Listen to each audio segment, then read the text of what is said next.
You'd assume that if another lawsuit dropped with Diddy's name attached to it, it'd have his name on the front page. But this time, it's not that simple. Because while the lawsuit is tied to the same freak-off parties that have haunted headlines for months, Diddy's not the one being sued. In fact, he might not even be the focus. The spotlight has suddenly shifted onto someone else. Christopher C.J. Wallace, the son of the late rap icon Notorious B.I.G., now 29.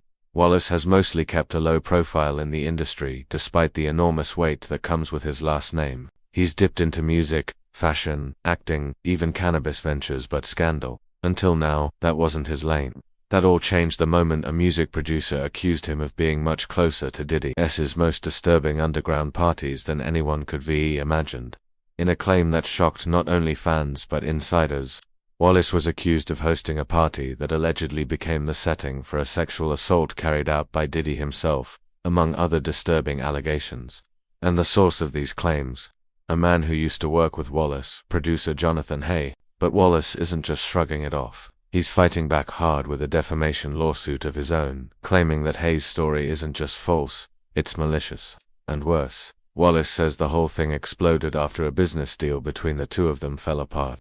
What started as a sour song remix negotiation has now turned into a legal war involving celebrity betrayal, hidden grievances, and public humiliation. Wallace says it cost him more than just his reputation. It impacted his businesses, mental health, and future. Meanwhile, the public left wondering how much of this lawsuit is true and how much is pure revenge, and Diddy, well, even though he won't be appearing in court for this one, his name is all over it. The same freak-off parties that triggered a federal investigation, a criminal conviction, and years of internet speculation, are now back at the center of another legal mess. But the question is, where does Diddy actually fit into a lawsuit that technically doesn't name him? And how did Biggie's son get caught in the crossfire of one of the most scandalous narratives in hip-hop history? Stay with this, because what happens next involves vanished friendships, contradictions, and an unraveling story the industry doesn't want out. When your father is one of the most legendary names in hip-hop history, it's almost impossible to live in the shadows, let alone build your own lane. But for most of his life, Christopher C.J. Wallace managed to do just that.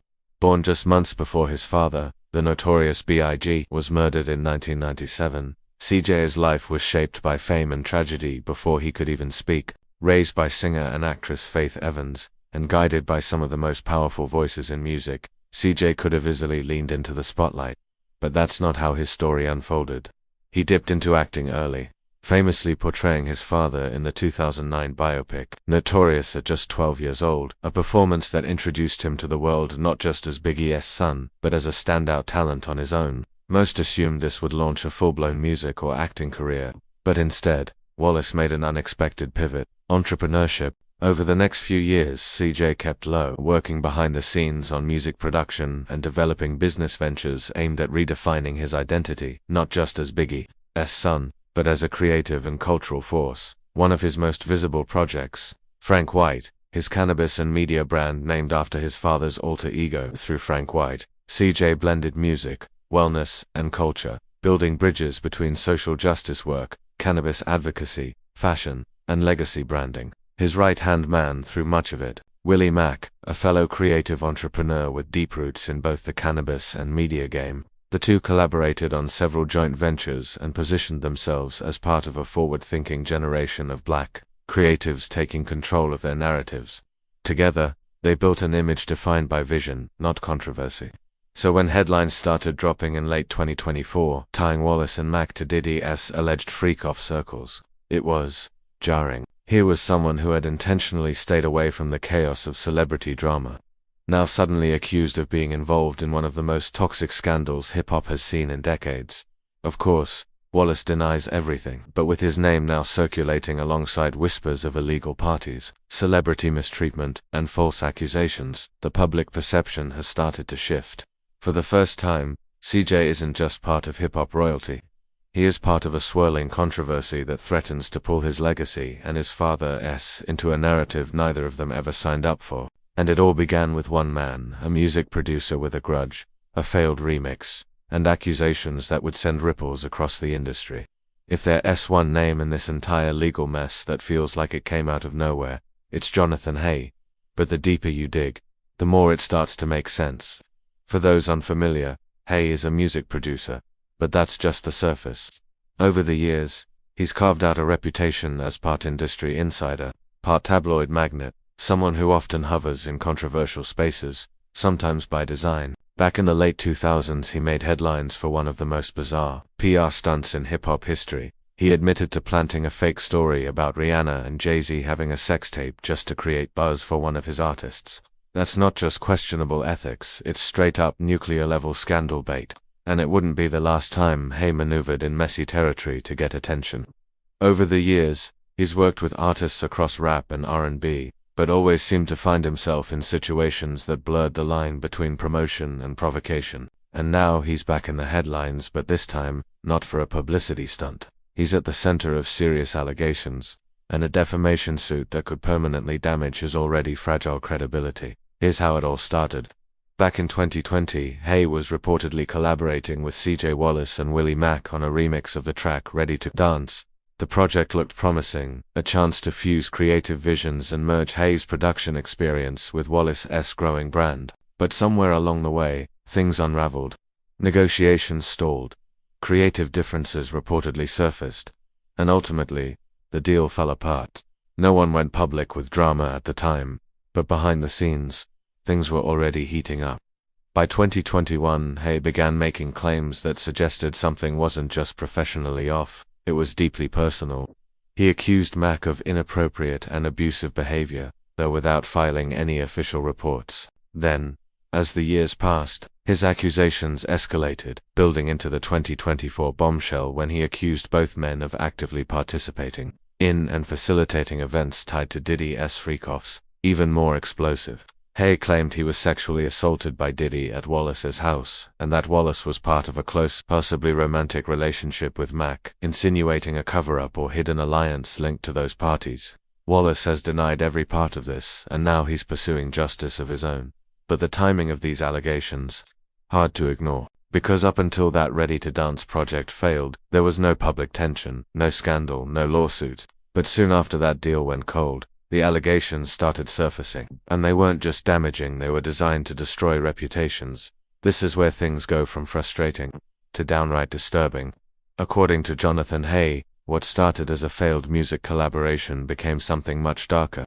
In legal filings and public claims, Hay says he was invited to what he believed was a casual event, only to find himself, allegedly, at the center of one of the most scandalous scenes connected to the ongoing storm around Diddy's infamous freak-off parties. Hay claims that in 2020 he was invited to a gathering at C.J. Wallace's home, a space he assumed would be professional, or at the very least, safe. But what he walked into, he alleges, was far from ordinary. He says Willie Mack and Wallace knowingly placed him in a compromising situation that resulted in an alleged sexual assault by Sean Combs. Let's be clear, these statements remain unproven. No criminal charges were filed in connection to this specific incident.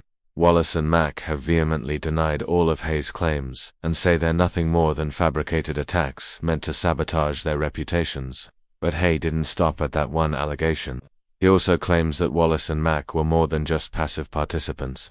According to him, the two men had a personal relationship, which he alleged was romantic, and that both were actively involved in helping arrange or participate in Diddy's secretive freak-off parties. Again, these accusations have not been proven, and Wallace's legal team points out that Hay's shifting narratives and lack of evidence are major red flags. In fact, court documents from Wallace's defamation filing describe Hay's behavior as malicious, false, and reckless, claiming he was well aware the allegations weren't true and spread them knowing the media frenzy they'd create. So far, Hay has not backed down, and has even doubled down in some public statements, further painting Wallace and Mack as key players in a disturbing network of VIP-level parties, hidden abuse, and behind-the-scenes manipulation.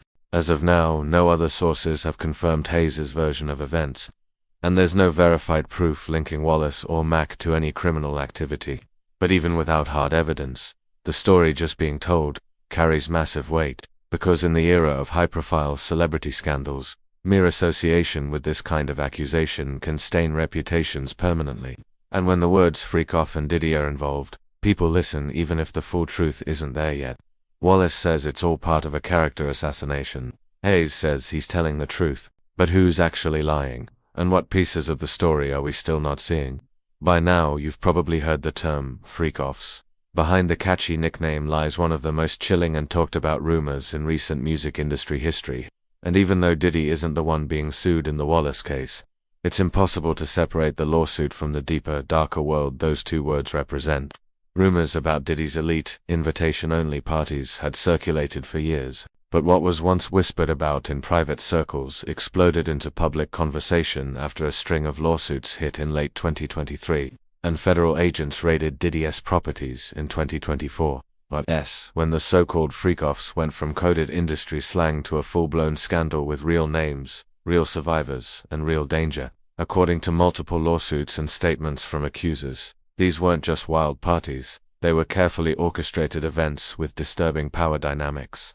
Women, some of them trying to break into the industry, were allegedly recruited under false pretenses only to be subjected to coercion, sometimes allegedly drugged, and expected to perform for celebrity guests and elite insiders. Some accounts say guests were chosen based on looks, weighed before entry, and in some cases surveilled or secretly filmed while engaging in private acts they didn't consent to having recorded.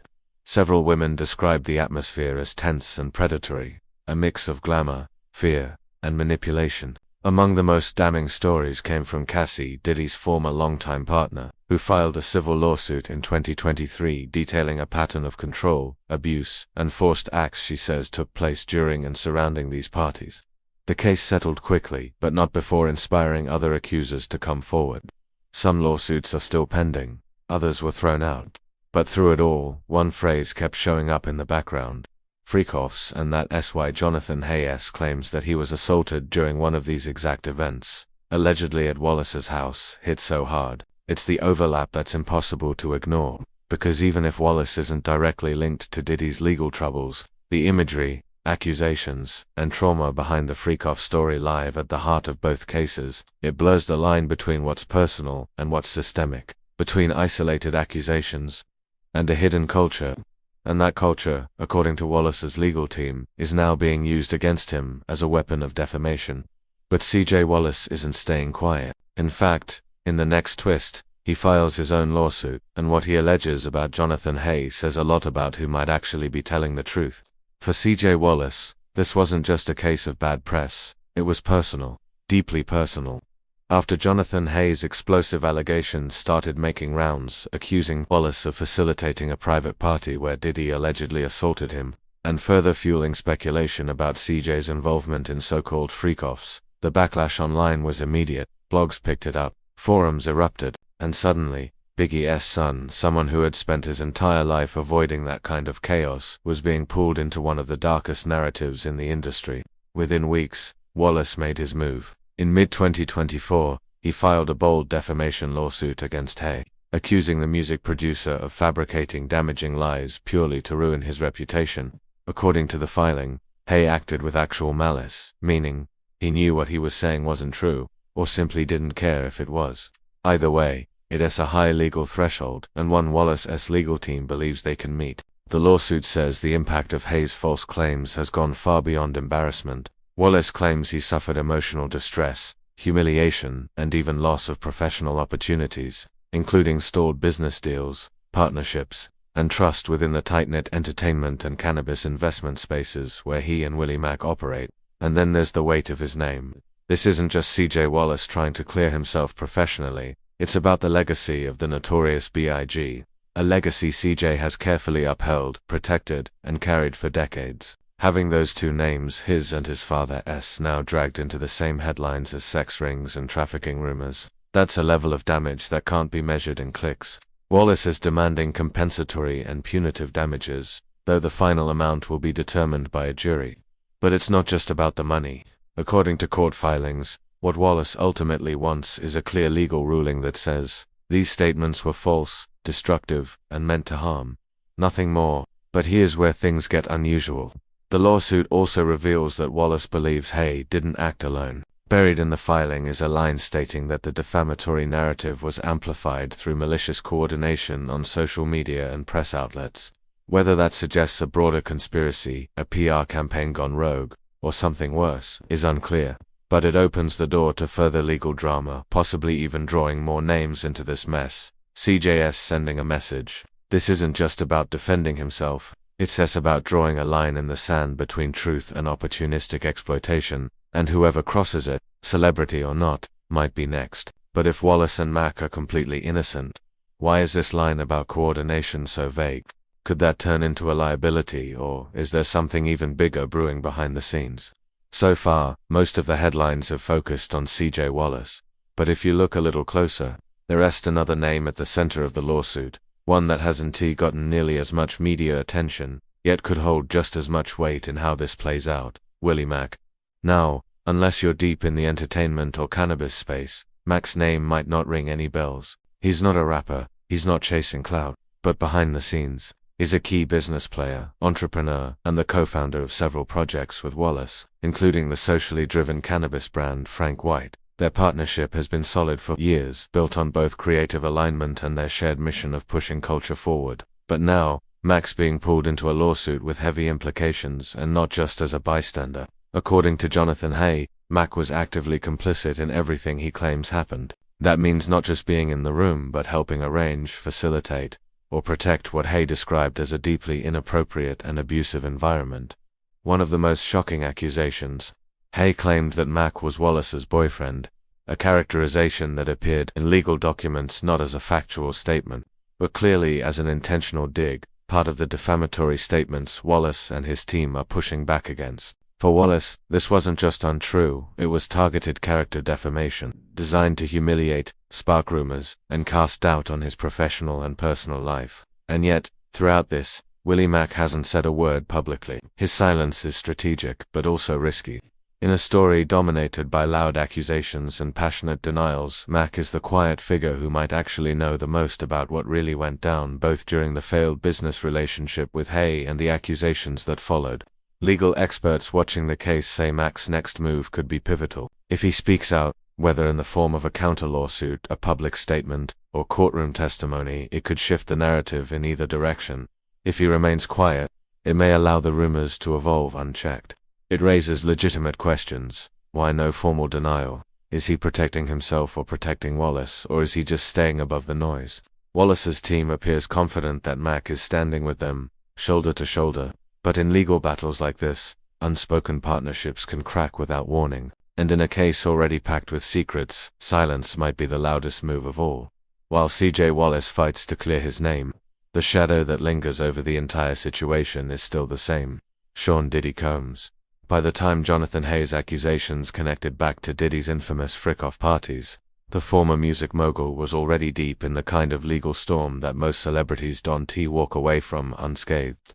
It all came to a head in September 2024, when federal agents raided multiple Diddy-owned properties in Los Angeles, Miami, and New Jersey. The scenes were surreal: armored vehicles, hard drives confiscated, safes cracked open, even private surveillance footage allegedly examined. What had once been rumor whispered about online and in industry circles had suddenly turned very, very real. The investigation uncovered enough to trigger a formal indictment on multiple federal charges, leading to Diddy's high-profile trial from May to July 2025. Prosecutors painted a picture not just of excess, but of organized misconduct involving coercion, hidden camera footage, hired escorts, and offshore financial chains built around the freak-off events. But in a shocking twist, the verdict wasn't the full takedown people expected. Diddy was convicted on 2 counts of transporting individuals across state lines for the purpose of engaging in prostitution, serious charges, but nothing close to the sex trafficking or racketeering convictions many were anticipating. On those higher charges, he was acquitted, which sent shockwaves through the entertainment world and the media. Some saw it as a partial victory for Diddy, others felt it was a legal close call that still carried long-term damage. Regardless, the conviction was enough to land him in federal prison, currently serving a 4-year sentence at FCI Fort Dix, a low-security facility in New Jersey. But life behind bars doesn't look quiet for Diddy. Multiple insiders have reported that he now has a dedicated round-the-clock legal team continuing to fight a mountain of civil lawsuits, over a dozen and counting, many of which still stem from the same parties, same allegations, and same group of accusers. Even if Diddy's not involved directly in the lawsuit between Wallace and Hay, his influence and his alleged behavior looms over the entire case. The setting of the accusations, a party allegedly modeled after Diddy's freak-offs, the alleged abuser, Diddy again, the legal damage, now extending to people who may have simply been in the orbit. There's a reason why every time Diddy's name gets mentioned in court, people lean in, because even though his trial is over, his story isn't done unraveling, and for those caught in the fallout, it's only getting harder to separate personal truth from the chaos his legacy now carries. Stepping back from the rumors, the court filings, and the headlines, one thing becomes clear: this lawsuit isn't just about C.J. Wallace clearing his name, and it's not just about Jonathan Hayes' version of the truth. It's about power in hip-hop, and how it's shifting. For decades, the music industry, and particularly the upper tier of hip-hop royalty, operated behind an unspoken wall, a place where rumors stayed rumors, trauma stayed hidden, and the biggest stars were untouchable. But now, that wall is crumbling, and lawsuits like this one are part of the wrecking crew. What we're witnessing is the collision of legacy and accountability. Artists like C.J. Wallace represent a generation that was practically born into fame, riding the wave of their parents' cultural capital while trying to build something of their own. Wallace has done that for years, quietly, steadily, professionally. But now he's realizing something harsh. Even distance doesn't protect you from the past anymore. Jonathan Hayes' allegations might be unproven, they might even be false, but the fact that someone can casually tie a respected name like Wallace S. to controversial worlds like Diddy's freak-off network and have it immediately go viral shows how fragile reputation has become in the post-number Me Too, post-Survivor silence era.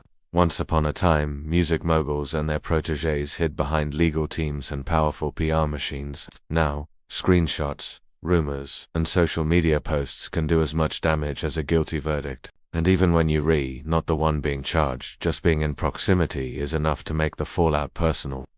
It also reveals a growing divide in the industry between those trying to clean up hip-hop/legacy and those trying to expose it. Wallace, whether he likes it or not, is being pushed into the middle, a man raised on royalty, now having to confront the cracks in the kingdom he inherited. And ironically, the courtroom, the place where names are supposed to be cleared, isn't cleaning anything right now. If anything, it's making everything murkier. At this point, the lawsuit between C.J. Wallace and Jonathan Hayes has become more than just a legal dispute. It's a symbol, a flashpoint in a larger battle over reputation, accountability, and how far the shadows of hip-hop's power structures can still stretch. So, what happens next? If Wallace wins and the court rules that Hayes maliciously and falsely accused him, it could be a game-changer, not just for Wallace, but for any public figure dragged into the orbit of celebrity shame. It might show that you can fight back against reputational destruction in the age of instant virality, that you can draw the line between baseless accusation and real accountability. And more than anything, it could set a precedent. You don't need to accept guilt by association. But what if Hayes brings some kind of proof, or if part of his story ends up being validated in court? That changes everything. Even if Diddy isn't on the stand this time, any legal confirmation of Hayes' claims could reopen the floodgates. It could complicate Diddy's appeal efforts, destabilize pending civil suits, or worse, give prosecutors more fuel to dig deeper into events that have so far only been handled in whispers and affidavits. And for C.J. Wallace, a ruling against him would mean more than just paying damages. It would cast doubt over his public denials, damage the credibility of his businesses, and, perhaps most painfully, twist the legacy of his father, one of hip-hop's most iconic figures, into something entangled with scandal instead of music. Right now, there's a real uncertainty hanging over everyone involved. Is Wallace truly an innocent bystander in a much bigger, messier world? Or is there more to his involvement than he's admitted, even to himself? No matter which side you're leaning toward, one thing's undeniable: this case matters. It matters because it pulls back the curtain on how reputation, power, and influence still work or fall apart behind the scenes. And it matters because this lawsuit just cracked open a door the industry's been trying to keep shut for years.